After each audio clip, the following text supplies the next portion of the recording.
Challenges hindering development in Somalia.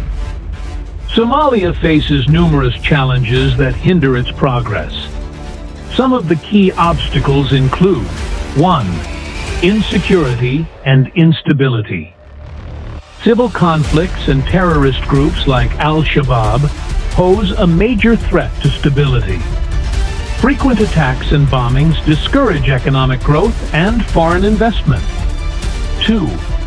Poor governance and corruption.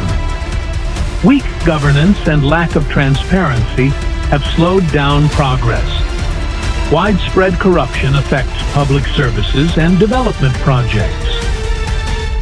3. Weak economy and unemployment.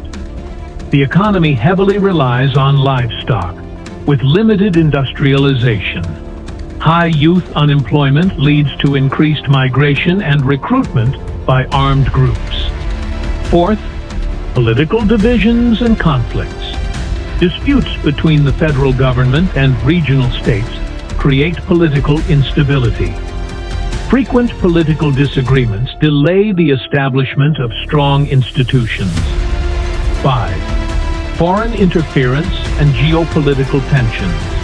Proxy wars and external influences have fueled internal conflicts. Some foreign actors prioritize their interests over Somalia's stability. Conclusion: despite these challenges, Somalia has great potential for growth. Addressing security, corruption, and political unity can pave the way for sustainable development.